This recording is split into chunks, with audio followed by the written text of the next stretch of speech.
It is a beautiful Thursday morning. Good morning. I'm hoping you had a beautiful night. Now, I've realized that when it rains just a bit, you're going to find that there are almost zero Ugandans on the road. And I wonder what keeps you in your beds when it rains. They say that cold weather is synonymous with people not wanting to get out of bed. But you need to get out of bed because you have to go and attack the day. And attacking the day with me is Chantal Oliver Kandinda, Robert Chirabo Nyonyintono, and of course Jerome Paul Sonko. And we are here to do what we do every day from Monday to Friday, that is give you insights into the day and of course have topical discussions that may shift your perception about certain things, especially things that are pertaining to us as Ugandans. So welcome, this is Good Morning Uganda. Thank you so much for always making it a plot with us. And if you're joining us for the first time, you're welcome.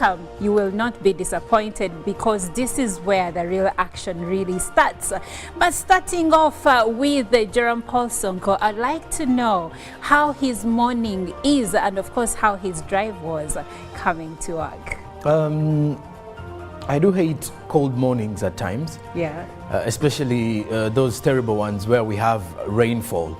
But the good thing, or I would say on a good note, this one didn't have a lot of rains in the morning. It was more of a drizzle about, but like you did mention, it is very rare to find many Ugandans on the road once it has actually rained.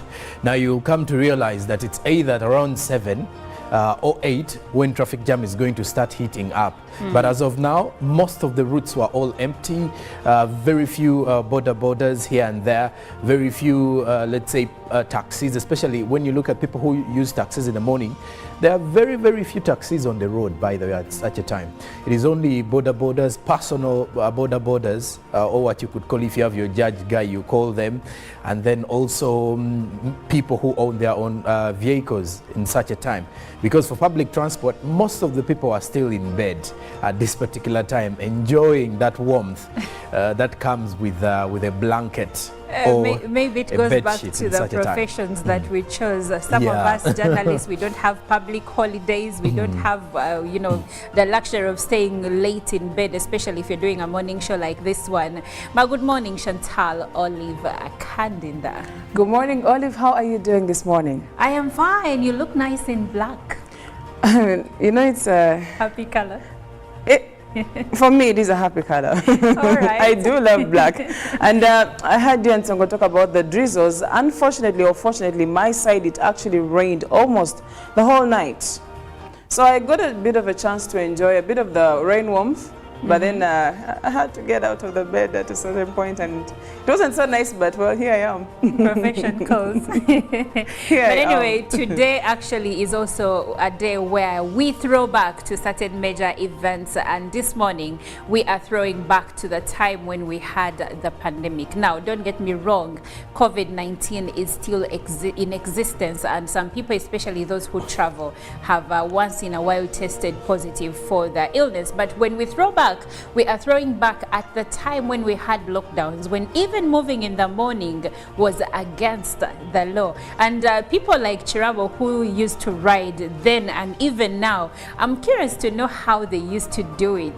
Did they need special permits to be on the road like the rest of us who didn't have bikes? Good morning, Chirabo. I love the morning to you, and of course our viewers. Thank you so much for waking up with us. Just a word of caution. However cold it is, make sure the method you're using to keep warm does not bring you trouble. Oh, wow. I resort to this. I take my cup of coffee, but make sure it doesn't bring issues that will increase your expenditure. You know, and why are you taxes on threatening diapers Ugandans? lately. And Pampers have shot high. Yes. There was new tax. I know the parents that still have those toddlers. Robert. Antenatal. But why are you spelling doom? Just a word of caution. You see, Robert. every day our population is increasing tremendously. Robert. Uganda has one of the women in the world with a very high fertility rate. Okay. So, and at the end of the day, government may not be able to sustain. You want three things. And if a population is very high, we need a quality population, not just a big population. But away from Robert, that, before that, Sente Diriwo. Sente Diriwo. Sente Well, we Diriwo. have all these on the streets, these Nze dropping out, nkugambye, sente this diriwo. being refused from For us, sitting we shall make final our choices. examinations because the parents have not been able to pay school fees. Yeah, I But advocate. No, That's not but- a tell for everyone. Well, I advocate for children by choice, not chance. And let this weather. And actually, I agree with Robert when it comes to not chance children, but planned children. If we want to go forward as a country, we need to stop the belief that every child is a blessing. Every child comes with their own blessing, because that is exactly how we end up having children that we cannot even take care of, afford to take care of, because we have this belief that buli mwana n'omukisa gwe. Now, plan your kids so that you do not be strained later on. And speaking of planning the children, there are incidents happening right now.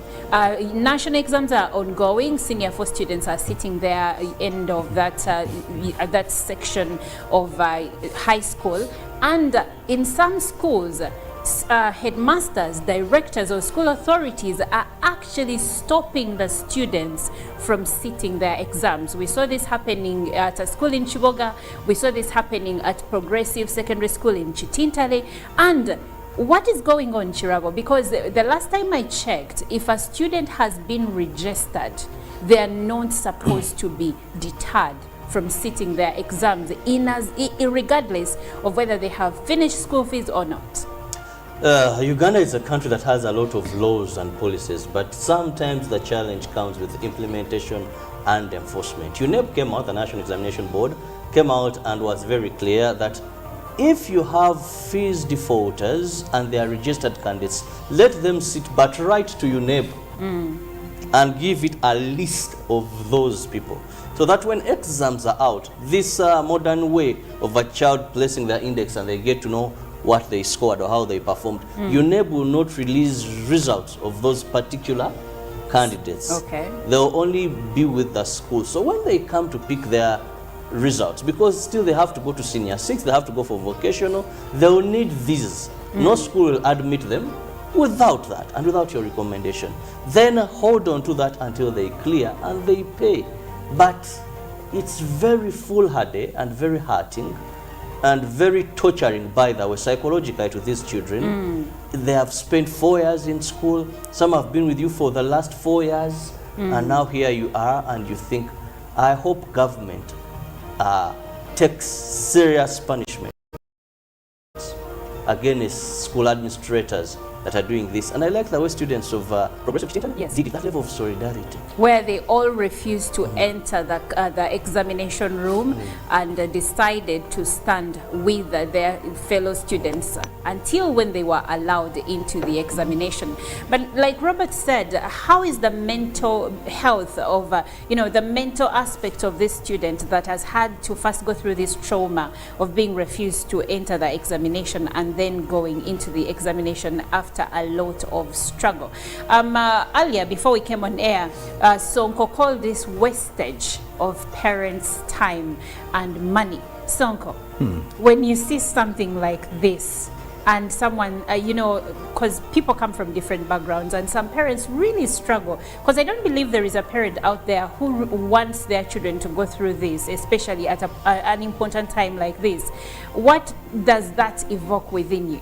We're dealing with a very terrible generation, and it is very sad that such acts are coming in from people who we think are more educated and informed and everything.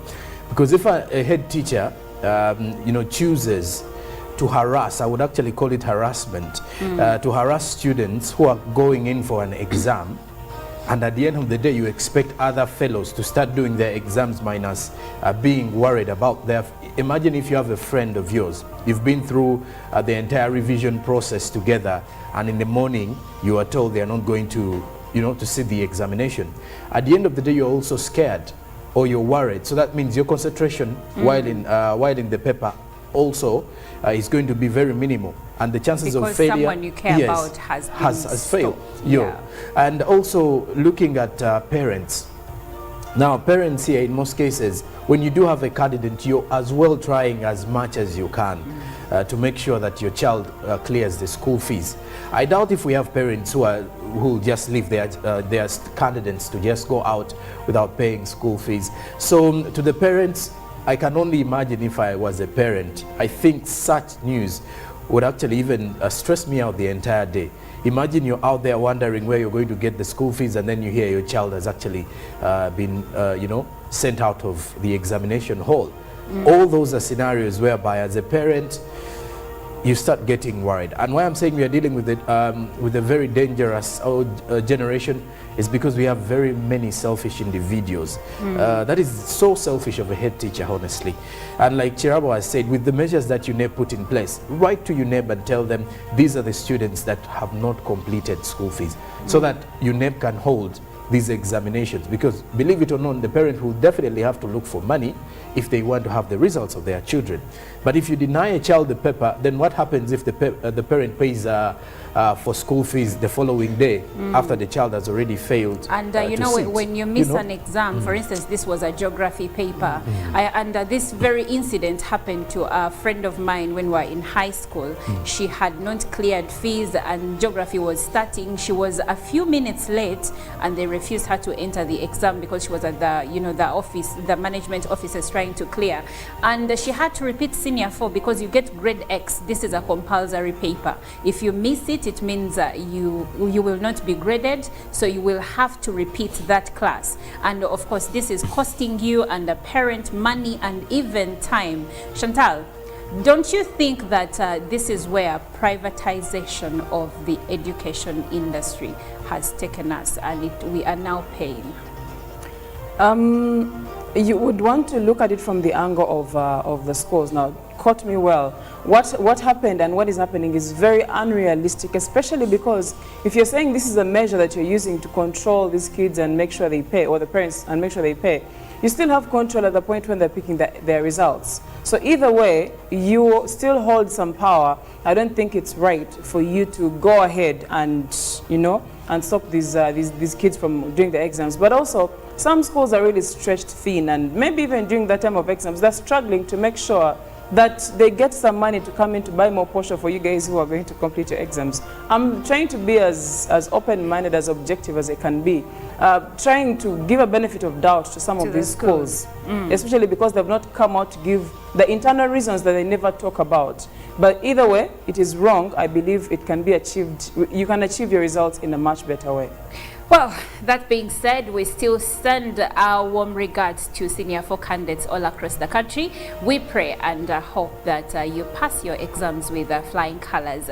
And on that note, we will be now giving you the local news stories. And we'll begin with His Excellency Yoweri Kaguta Museveni, who met the outgoing Algerian ambassador yesterday. Now, the president who paid a courtesy call at him at State House Entebbe. During the meeting, President Museveni bid farewell to Ambassador Chief and thanked him for the good work during his time of service in Uganda. The outgoing ambassador expressed gratitude to President Museveni for strengthening the bilateral relations between Uganda and Algeria. He also commended the president for securing and unifying Uganda, an attribute that has created a conducive environment for investments to prosper in the country. Besides boosting its bilateral economic ties with Uganda, the ambassador assured President Museveni that Algeria remains committed to contributing to human development resources in Uganda through the granting of civil and military scholarships, the number of which is on the increase year after year. Moving on, the Minister for Security, Jim Muhwezi, has updated Parliament on the ongoing investigations into the deadly attack on the tourists at Queen Elizabeth National Park. Minister Muhwezi maintained the status as addressed by President Yoweri Museveni in a statement issued through Twitter. Muhwezi read to the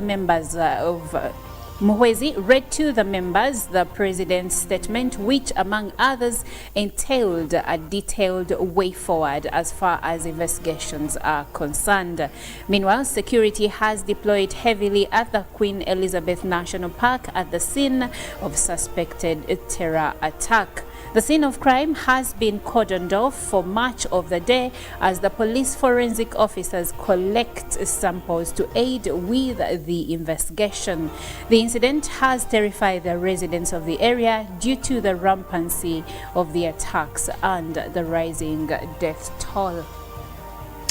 And moving on, the leader of opposition, Mathias Mpuuga, once again led MPs out of the House, arguing that without addressing Tuesday's plenary ending, yesterday's heavy deployment, they are constrained to continue under the circumstances.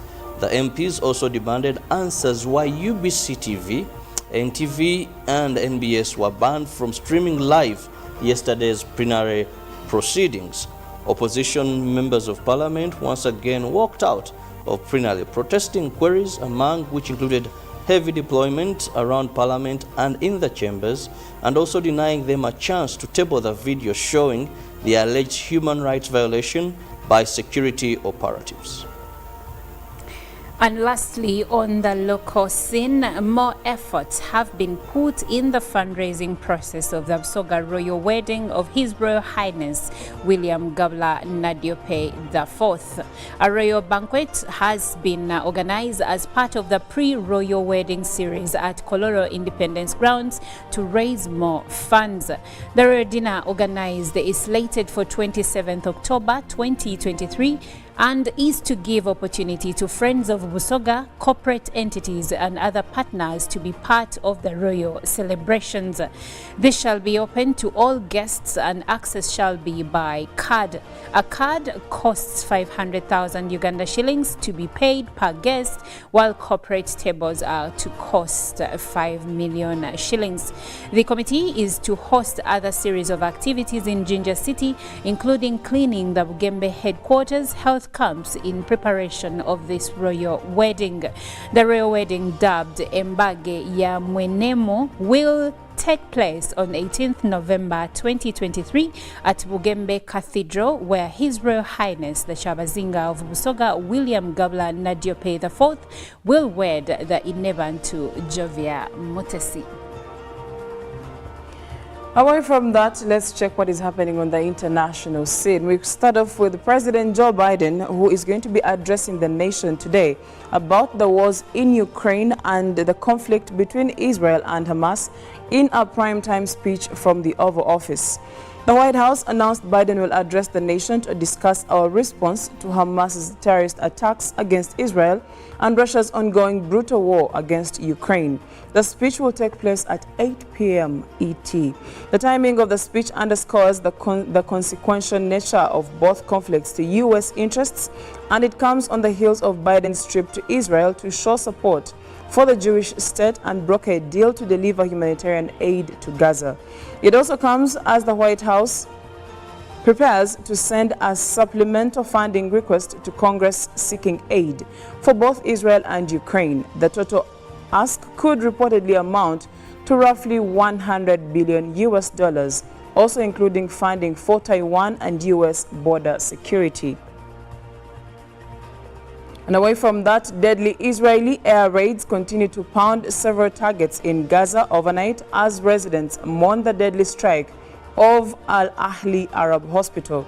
Israeli forces kill at least 5 Palestinians in the occupied West Bank's Nablus and Ramallah, according to the Palestinian Red Crescent Society. Biden praises Egypt's El-Sisi for agreeing to open the Rafah crossing to allow 20 trucks of humanitarian aid into Gaza, but details of the deal remain murky. Israel has completely besieged Gaza since the start of the conflict. Worldwide protests over deadly strike at Gaza hospital continue, with arrests of Jewish anti-war demonstrators reported inside U.S. Congress. Palestinian mission to the UN in Geneva denounces Israeli disinformation and propaganda after deadly Gaza hospital explosion. Almost 3,480 Palestinians killed in Israeli attacks on Gaza since Hamas's October 7th attack inside Israel, which killed more than 1,400 people. And bringing it back to Kenya, a man in Kenya accused of practicing law without qualifications has pleaded not guilty in court. Named Brian Mwenda Njagi on the charge sheet, he was arraigned in court in the capital, Nairobi, on Wednesday morning following his arrest on Tuesday. He faces charges of forging official documents to practice as a lawyer and identity theft. Dubbed the fake lawyer by local media, he is reported to have won dozens of lawsuits despite not being trained. But the Law Society of Kenya disputes this. To our knowledge, Mr. Mwendwa has been appearing in court for at least 8 or 9 months, and it is impossible to complete that number of cases unless they are in small claims courts that are concluded within 60 days. LSK Chairman Eric told the BBC.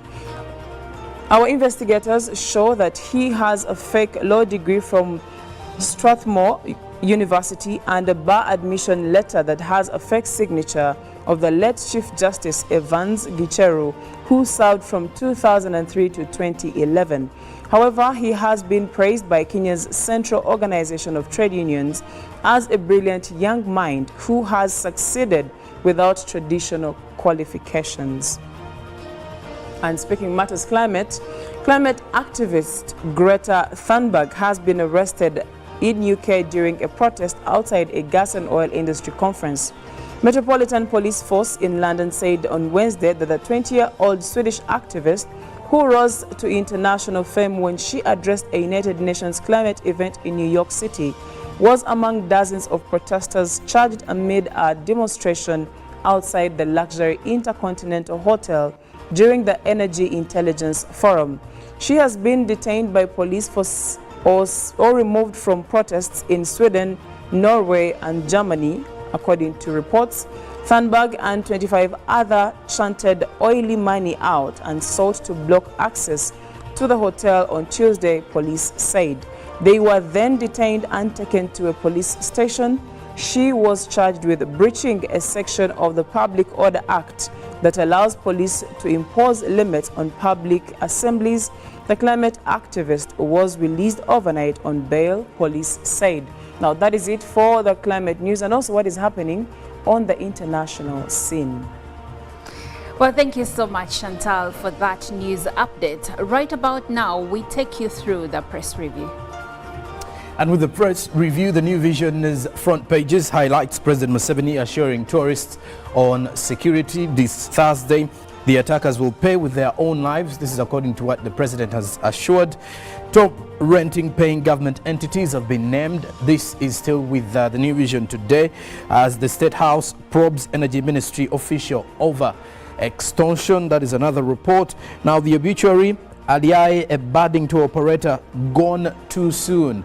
Read about him. And in the other series, teaching during Amin era, Bujingo shares his story as 9 terror suspects committed to High Court for trial.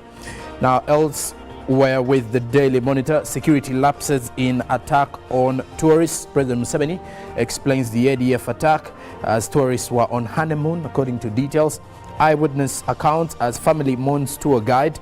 Now elsewhere, Taiwa moves to restore sanity in Parliament as woman battles to stop Chabazinga's wedding. Interesting. Candidates miss UCE exams. Which candidates, which schools? Read more about that as Molago detains 7 mothers over bills. That and more is with the Daily Monitor today. Paul, we will be taking a short break, and today being Throwback Thursday, we'll leave you with a song from Justin Bieber, Never Say Never. UPC Studios in Kampala. This is Good Morning Uganda.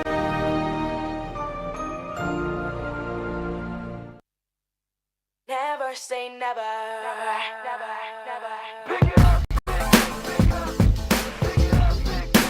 Morning. I'm hoping you had a beautiful night. Now, I've realized that when it rains just a bit, you're going to find that there are almost 0 Ugandans on the road. And I wonder what keeps you in your beds when it rains. They say that. Morning. I'm hoping you had a beautiful night. Now, I've realized that when it rains just a bit, you're going to find that there are almost 0 Ugandans on the road. And I wonder what keeps you in your beds when it rains. Thing I have is my destiny. I will never say never. morning. I'm hoping you had a beautiful night. Now, I've realized that when it rains just a bit, you're going to find that there are almost zero Ugandans on the road. And I wonder what keeps you in your beds when it rains. They say that cold weather is synonymous with people not wanting to get out of bed. But you need to get out of bed because you have to go and attack the day. And attacking the day with me is Chantal Oliver Kandinda, Robert Chirabonyonyintono, and of course Jerome Paul Sonko. And we are here to do what we do every day from Monday to Friday, that is give you insights into the day and of course have topical discussions that may shift your perception about certain things, especially things that are pertaining to us as Ugandans. So welcome, this is Good Morning Uganda. Thank you so much for always making it a plot with us. And if you're joining us for the first time, you're welcome. You will not be disappointed because this is where the real action really starts. But starting off with Jerome Paul Sonko, I'd like to know how his morning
children are killing their grandparents, and this is concerning. And according to the CID, this is mainly involving, of course, the elderly and females. But overall, everyone is being affected by this domestic violence. That is why we are here today. And we would like, first of all, to define for someone out there who may not really understand what domestic violence means and what it entails.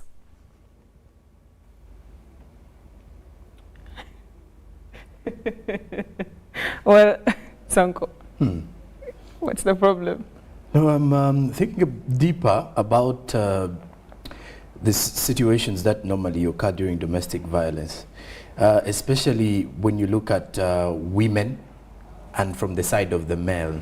Now, in most cases, when you look at the domestic violence cases that we have as a country, are those that are ideally rotating around beating, before even going to killings. But before we get into the types of domestic violence, what does it entail? Or what is domestic violence?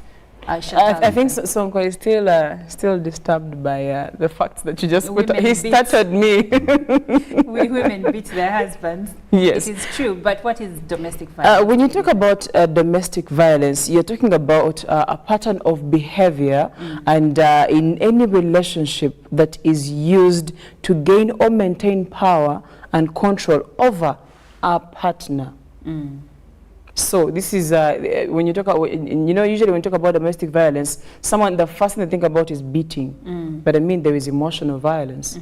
Yeah, there is the verbal, there is verbal, psychological, emotional, and all these. So any kind of behavior, any pattern of behavior that is in a relationship that is meant to gain control or maintain power over someone, that is, especially an intimate partner, that is domestic violence. Okay, but in this case, according to the report, away from the intimate partners, we also have children. Children, yes. Yes, because family. Yes, there are also cases of children that have been killed as a result of domestic violence. Yes, of course, in most cases, it starts with two partners fighting, and then the child becomes collateral damage. Now that we know what domestic violence really means, can we look at some of the causes? Why are partners fighting each other? What leads them to fight to a degree of actually killing themselves? Well, let's start looking at it from the Ugandan perspective before we even go to the global part of it.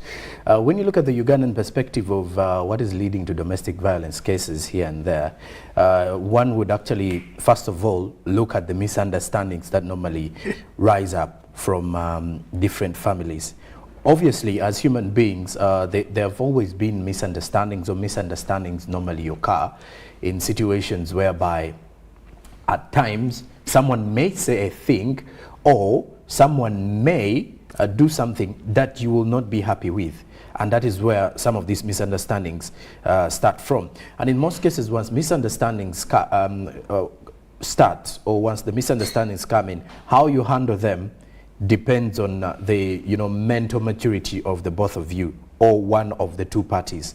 And the misunderstandings, one, kickstart of the domestic violence, whereby one individual feels if we're in a misunderstanding or we've had an argument, the best way to end the misunderstanding or argument is to make sure that they show who is more superior to the rest. And at the end of the day, the beating starts, or the emotional torture starts, whereby someone deprives you of certain freedom, and at times it may not be as violent, it may not start as violent as as the cases are reported, but the signs kick starting off. And then there's also another issue to do with, besides the misunderstandings, there's always another issue to do with, let's say, looking at mental illnesses.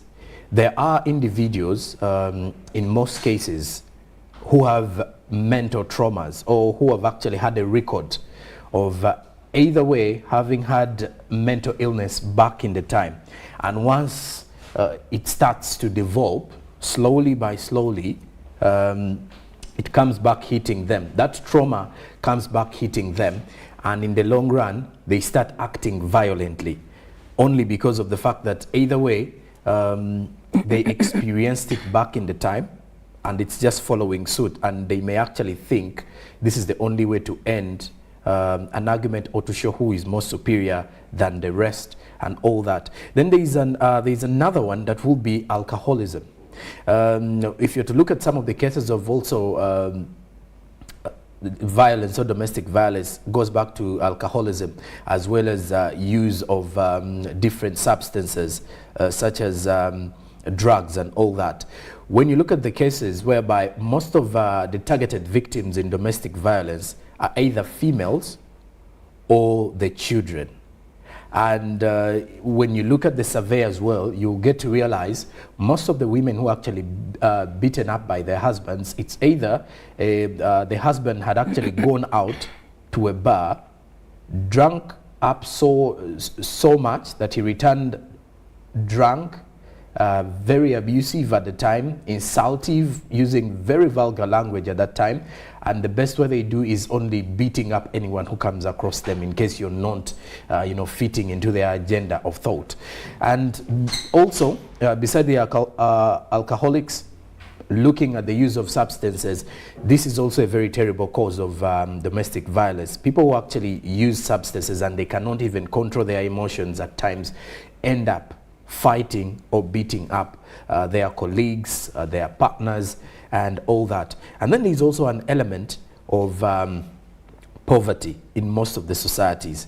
And it is so funny when you come to think of it that domestic violence does not only happen in areas of, let's say, deep down in the villages or up country, because it also happens in urban settings. Where I'm talking about poverty, everybody wants to have a better life at times. And when you're working and you have this work stress, going back to your place of work, let's say going back to your place of residence or your home, at times you find husbands who have been stressed at work, getting all that stress and pouring it down onto their women or their children, and the beating women them stressed up. at work though. They are, but you know, in most cases, women are looked at as the weaker gender or the vulnerable gender. So at times, the best a woman is going to do, and I'm not saying they can't fight, most of the women will actually go back home and maybe start up an argument or start quarreling, or either way distance themselves. And but also for the men women at talk times, about their feelings. They Exactly. call up a friend, call someone, and that helps Exactly. to relieve the anger. But now if a man fails to, to find someone they vent to, or they fail to actually vent to their own partners, at the end of the day, at times you realize they will get all that stress they have from work or failure to get the money, pour it onto someone else. So the women and the children become collateral damage. Now let's look at, because domestic violence, in this case, I want us to look to have a compound look at everyone that is affected, because in a home are partners, in a home are children. And I would like for us to look at the reasons why teenagers or children may resort to killing their own parents when it comes to domestic violence. Well, I would look at it from unresolved conflicts and unresolved actually even lack of attention from the parents. These kids, if you get a chance right now to talk to some of these kids out there, the first thing they will cite, the biggest percentage, is absenteeism of the parents. And not absenteeism physically, but emotionally. And whether it's a boy or a girl child, the truth is these kids are affected emotionally. So you find that this child has piled a lot of pain in respect to that, and what happens is actually an emotional outburst. Rarely do you find this kid waking up in the morning to say, let me go kill my mother, let me go kill my father. No, it usually happens accidentally. And then maybe cases why it doesn't happen accidentally, you still realize that they didn't have the intention to actually go and kill. They didn't plan for it. It was probably an exchange or even a physical exchange, and before you knew it, this kid had done something extreme, and then the parent is dead. So at the end of the day, it goes back down to these kids are sick and not sick physically of malaria and what. No, They're mentally disturbed, emotionally sick, and that alone is enough to disorganize someone's life. We had a conversation of almost the same yesterday, and we were talking about how emotions can disorganize your whole life. Yet if you have something stressing you, maybe you're frustrated about money, you will kind of walk through it. But if it's something emotional, it's going to put you down. You're going to be grumpy, you're going to hate everyone, you're going to literally not understand yourself. Now that is the power that emotions have. People have not understood, and that's what happens with these kids. They have all these questions. They have, by the way, these kids have a lot of expectations that are unmet. And some are unrealistic. You can't blame them, they're children. This kid will tell you, I expect my dad to do this, I expect my mom to do this, but they don't. And they're heartbroken, and they are bitter towards their parent. They can't go to their parent and express themselves because the parent is not available, or even when they do, the parent downplays their feelings. I've had parents say, how can a kid be stressed out? Do they know how to make money? Do they know how life is stressing out there? But then again, this kid actually can be depressed and stressed. So parents tend to downplay these things, and what happens is it is an outburst that leads to these kids killing their parents. So where have parents failed these children? In what ways have parents left their children on their own to a degree that now they have pent-up anger that leads them to thoughts of wanting to kill them? Or because for some of them, they take it as missed love and they want to revenge. I think where they've failed is the grooming part. You know, grooming a child needs the presence of a parent in most cases. And, you know, in most cases as well, these young children pay a lot of attention to detail in the words you're actually using while talking to them. When you interact with a young child, anything, I don't know if, I think we can all agree that if you promise a young child money today, and they happen to meet you even next year, they will remind you about it. That's true. So in scenarios whereby a parent becomes, you know, so deceptive in everything they actually tell these children, now this is courtesy of the children who actually start having these anger-related issues. But also, there is an incident of where a child really has anger issues. And it may not even be because of the parent's absence, but because of circumstances around the family. And this is where parents need to get into this parenting and pay a lot of attention right from the you know, the stages of life where the child is actually growing, from crawling to, you know, the time when this child starts talking and everything. You get to see the character of your child. In most cases, mothers study the characters of their children because they spend a lot of time with them and they can easily tell. But for the fathers, it takes some time for them to actually tell the character, the real character of this child that is actually growing. So I think it starts from the grooming. When you groom your child from you know, from the time of birth, and making sure that you're present. You may not be as much present as such, but you need to be able to at least be available, one, for their emotional, because at a very young age, that child will need your emotional support more than anything, your emotional and physical support, more than even the money, because at a 1-year-old or 2-year-old will not know the importance of money at that age. It is after maybe a child is in primary when they start needing some basics at school and all that, because they are seeing their friends having them. So at that age, you realize if a parent fails to attend to the needs of their children, emotional needs of their children at a very young age, then you're definitely going to get surprised as well once certain things start happening. That is where you see parents shocked and saying, I did not see that in my child once they were growing up, because you didn't pay a lot of attention at times. Because there are actually some children, when you go to, you know, there are some daycare centers where parents tend to take their children who have a little bit more of mental illness. I'm trying to look for the word, for the scientific word. Yes, special needs children. Yes. Those type of children, by the way, in most cases, some parents are actually even scared of their own children. Those type of special needs children. So they tend to take them to either hospitals or daycare centers. Now, during the development of your child, you've not paid attention to how your child responds to certain things. There is a way a child may respond to being sent, or there is a way a child will respond if you question them about something. And if you don't pay attention while they are growing up and how they've been responding, you will end up raising a child who is going to shock you every time with something new, whereby you happen to send your child something and maybe say, can you help me with this? And the child deliberately refuses. And they're like, no. And you'll be like, no, this child is disrespectful. But you aren't available to see why they are like this.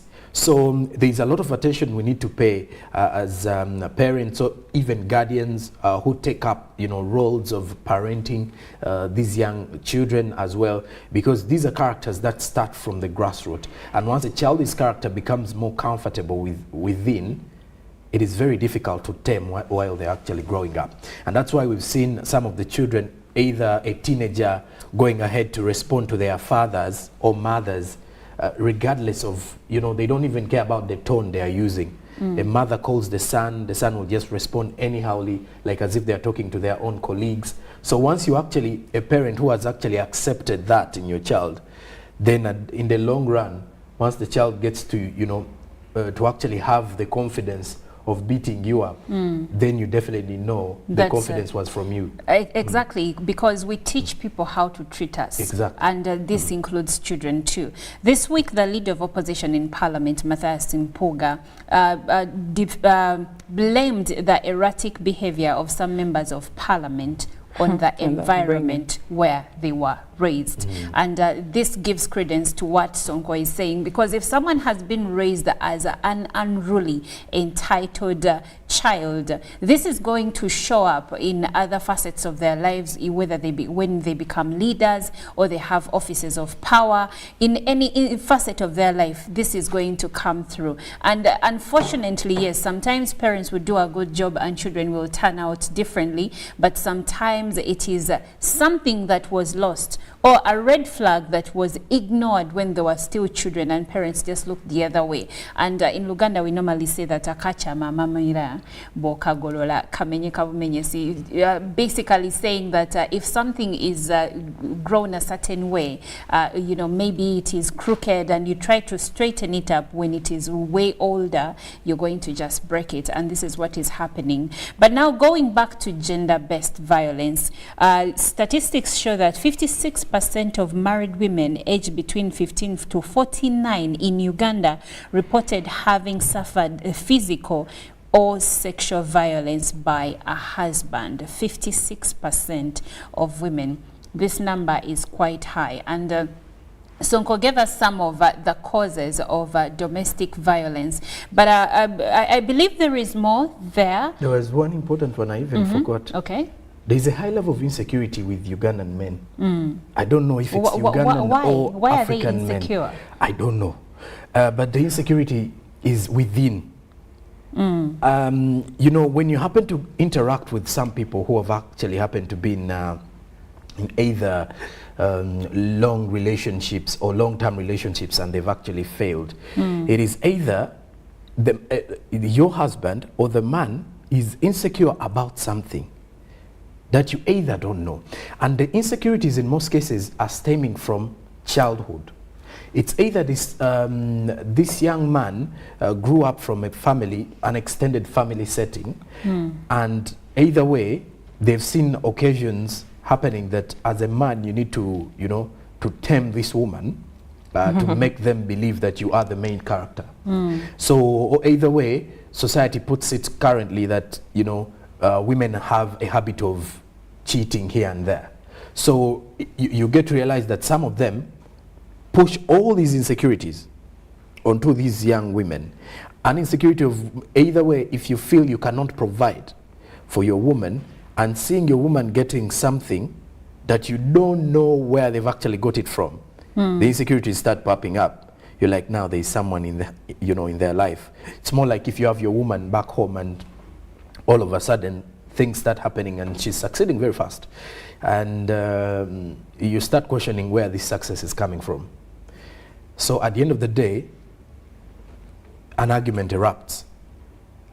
And when the argument erupts, and in most cases, because men are always seen as the superior gender entirely. When you look at, you know, humanity scapes and everything, you end up seeing men beating up their women just for them to, you know, to understand that who is the superior person. So the issue of insecurity is a very, very terrible one, and it's one that needs some serious attention in this country. You know, I read a book called Strength of Character by one of the aspiring presidential candidates for the last election, and the point of insecurity goes way deeper than we could ever imagine, especially for the men.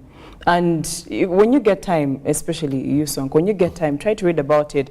Most of the families that have had cases of domestic violence, however small this insecurity sounds, it is actually a very big problem that can lead to, it literally messes up everyone. And you talk about insecurity, it is characterized by things like jealousy, things like low self-esteem, things like inferiority complexes. And those are some of the things that lead to domestic violence. The truth is, no man is going to beat his woman if he's a very secure man. That is the truth. If he walks in, and of course, when you talk about being insecure or feeling secure, it also stems at a point from the woman and how she makes him feel and everything. We can explore all those things, but I mean, we could go all day. But then again, if I am firm in my character, say, for example, if I'm a man, and I'm firm in my character, that means I have control over what I let in and how much it affects me. Now, that is the strength that I think is lacking in most men. And do you know why it is lacking? Takes us back down to our families and how we are raised. True. We are programmed, literally, the way we're raised, we are programmed. A woman is supposed to be raised like this. She's supposed to be looking forward to this. She's supposed to prepare herself for marriage. When you get into marriage, you have to be submissive. You have to do, they literally program you. Yeah? And you know, when you mentioned low self-esteem, it actually leads me to the issue to do with main character syndrome in most cases. The alpha male. You know, the alpha male and all that. Most of the men who are in situations of beating up their women have this issue of I have to be the main character now. Yeah, I'm the man. So I'm showing you that I'm the man. Yes, exactly. So if I have low self-esteem and I happen to talk to you, and then you tend to look at me like, no, I won't do it. I will have to show you who the man is in the family. But if you have to go ahead and prove that you are the man, then it means you have low self-esteem. Exactly. It's like if you have to remind your children that I am your parent, exactly. I am your father. Why do you have to do that? Because if you are doing your job right, I don't have to remind you. No. Your presence, your authority, exactly. Should be enough. And this is what I was saying. When someone is firm in their character, in their being, they don't need to beat up or show anyone that they are the it. Now, on the other hand, when it comes to women beating men, usually it's not even out of I'm showing you who I am. No, it's out of Nkoye. I'm tired. Not always, and we are going to get back to that. But we'd like for you to join this conversation. Women who are naturally violent. No, now I would like to invite our viewers to join this conversation, and we are asking you this question: how best can we address the rising rate of domestic violence in the country? How best can we address the rising rate of domestic violence in the country? The hashtag on the X app is UBCGMU, and the phone number on WhatsApp through which you can reach us is 0709602592. Please join this conversation. Would love to hear from you. I have a few views coming through, and I would like to share those before I get back to Chantal and her opinion on why women, or the reasons behind why women beat their men. And this one is Anecho from Zombo, and he says, good morning. I would say the following are some of the causes of domestic violence: less access to education, personality disorder, low self-esteem. Thank you, Anecho from Zombo. And this one says, Chantal narrowed domestic violence to having authority and control over the other, for which I disagree, since there are automatic structures factors in families right from creation time, and all people know this. This is Dennis from Mubende. Chantal, you may have to respond to that. And this one says, good morning to everyone in the house from Ostino. Please, there are also many factors that can lead to domestic violence cases like poverty, depression, and frustration. And he goes on to say, please let us try to study and understand ourselves in every relationship before we start thinking of having children and building a family together. And this one says, good morning, Team UBC. Thank you for the presentation on matters that have made people lose the sense of humanity. Domestic violence is a matter that needs our leader to put much emphasis, because violent extremism has roots in relation to domestic violence, poverty, immoral societies, among others. This is Bahitia Rogers in Uganda, Chania Town Council, Kasese District. And this one says, brother, you really know what is needed to be done between parents and their kids. I like your assessment. This goes to Sonko. And this one says, is a whoring. I don't understand the language. Oh, please write in English.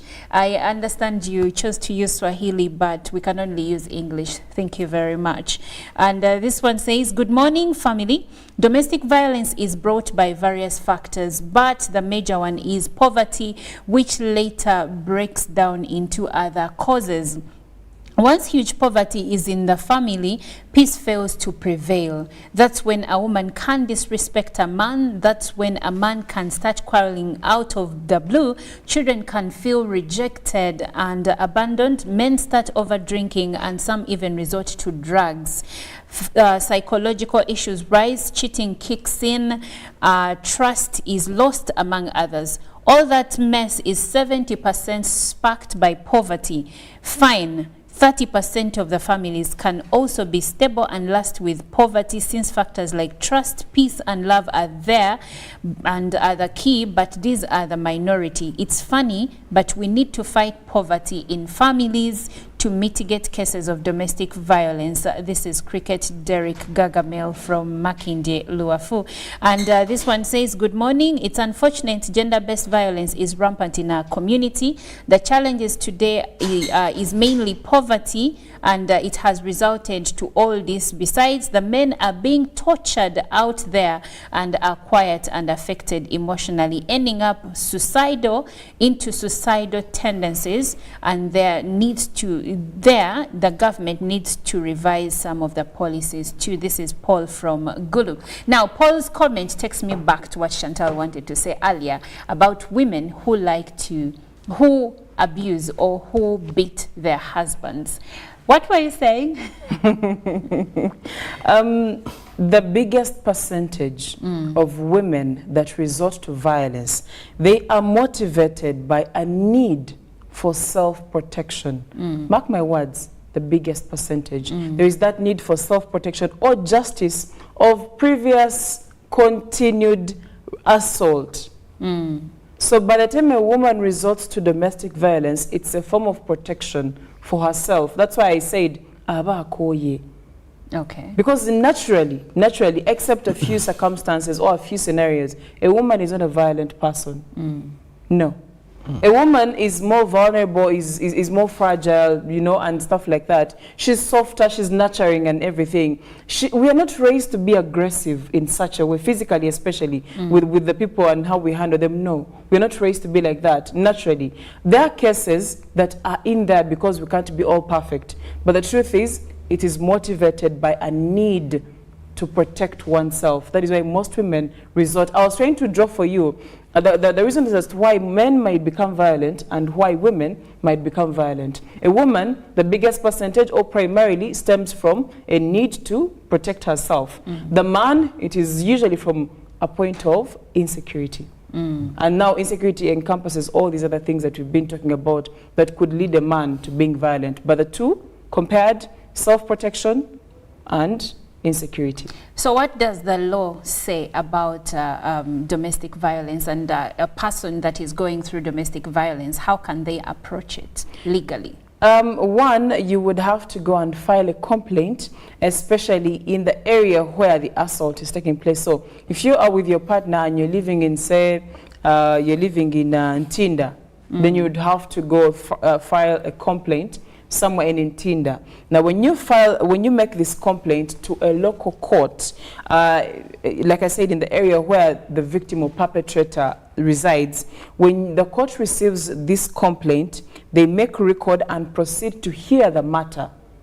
Okay. So when they proceed to hear the matter, of course, now this is according to the date you're given and stuff like that. Now, this is what happens after that.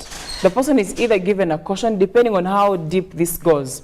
They're either given a caution, asked to apologize to the victim, still depending on how grave the matter is. Then talk about counseling, talk about things like community service. There is also a fine, not exceeding 25 currency points. We shall get into that maybe another 25 time. currency points. How much in today's money?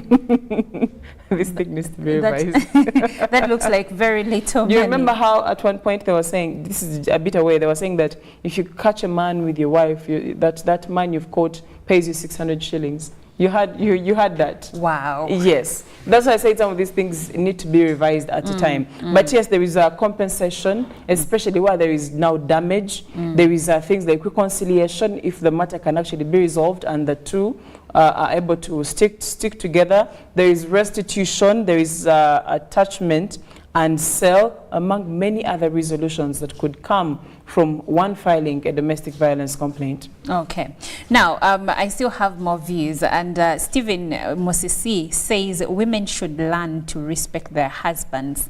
Now, when someone says something like this, I see where the challenge of domestic violence, why domestic violence may still be a problem in our society. Because if a man still thinks that if you disrespect me, I'm going to exert my power by beating you. That's why I said. So it takes us back to culture. Culture, that's why I also said a man who is strong in his being, a man who is firm in his being, is not, you have to have control over what you let in and how it affects you. If you feel disrespected, you don't have to beat up someone. Walk away. Though I think there's an element that Let the man speak. there's an element that we've forgotten. We are facing a very key challenge in this kind of generation we are in. It is modernity versus the African tradition now. Where in the African tradition, a man was actually being looked at as powerful for being controlling. That a man who had multiple women was the strongest. Exactly. And if you go in some of the societies and you happen to report your man for beating you up, you are the problem. I don't know if you've heard of those, I've heard where ladies go exactly. back home and their parents send them back to their marital homes because... So we are dealing with a generation which has actually either been groomed by the African tradition, but and now is it is now, living in the modern society. Living in the modern society. Now, however much you try to change the narrative, it becomes difficult. And there is also a very worrying, rise of infidelity in marriages and relationships, and it's both ways. Back in the time, there were very few cases of women stepping out of marriage and finding other partners or having multiple sexual partners. But now, it has become a new normal. And once such scenarios happen, and a man happens to find out, most of the men who get to know the information that my woman or my wife has cheated, the biggest percentage, the first reaction is beating up this woman. But are we going to say And that every time a man beats his woman, or the men that have killed, like that Onabe gentleman who killed his wife and put him in a septic tank, or the other guy, forget his name, who killed his girlfriend in Muyenga and still put her... Insecurity, I exactly. Think. He didn't want someone else to take the over. recent one of this doctor, the medical doctor, the student who killed his girlfriend from a sugarcane plantation in Kachira, and as in, is that cheating? Because if you go to a degree of killing someone, then you're sick. You know, it goes back to the element of control and why you want to be the main character. And greed too, because in some of these instances there was money and there's also this involved. element of there are some relationships, some marriages that end up failing completely, and all that is needed is separation. And some men wouldn't wish to see a woman they once had control over going on to someone else. Now, in most cases, he will say no or lock you up and beat you up. So there's a low self-esteem issue, insecurity, depression, poverty, and then that main character syndrome. There's some narcissistic tendency in there.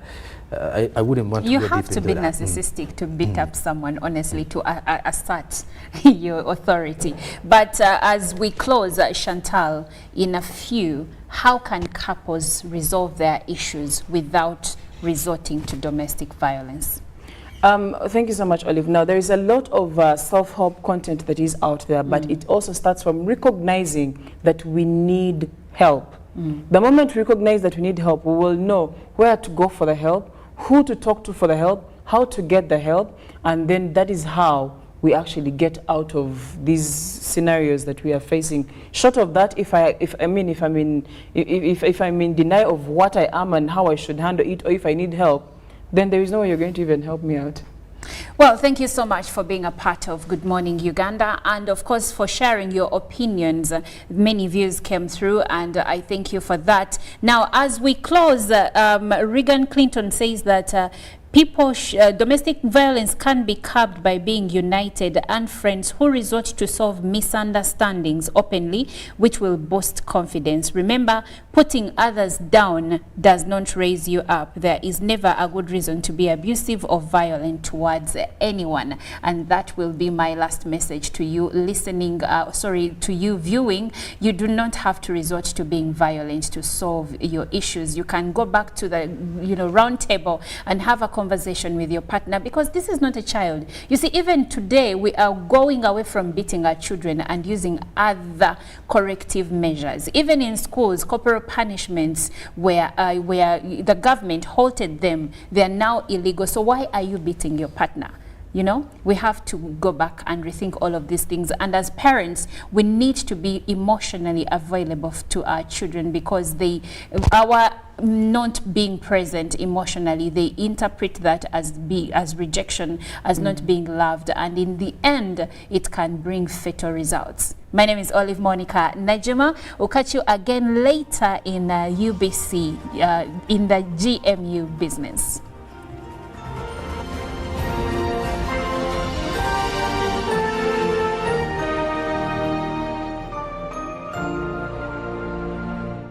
Live from UBC Studios in Kampala, this is Good Morning Uganda. Pick of the day on UBC.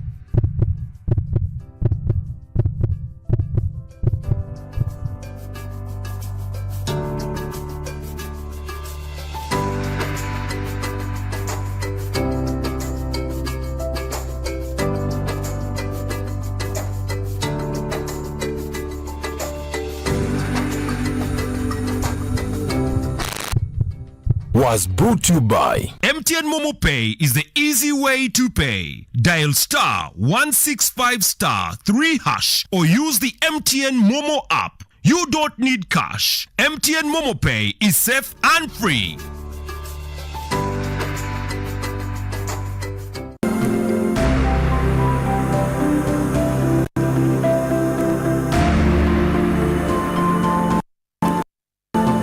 I've seen a number of community members out there that have formed themselves into groups and have identified enterprises, agricultural enterprises, rice and all that, and they've actually been successfully cultivating them. They've gone ahead, the project has gone ahead and also introduced small-scale industries like the rice huller, the grinding mills and all that are managed by the groups. All these are successes.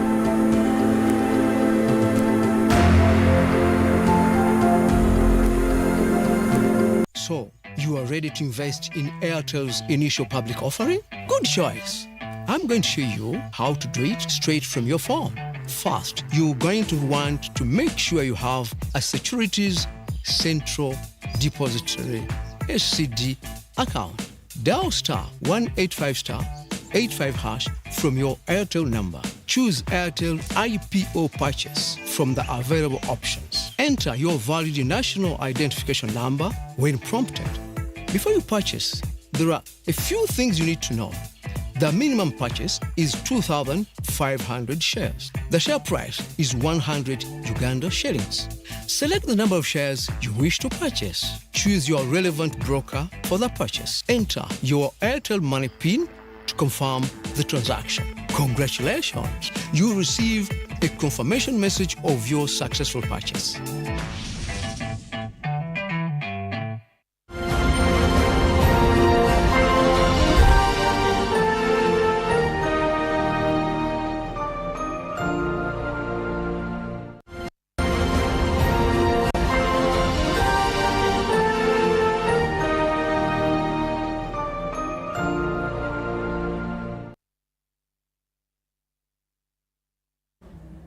All right, we've got 15 minutes to the top of the hour. Good morning again. This is the GMU Business Update this morning. I'm Jerome Paul Sonko. It's a cold Thursday morning.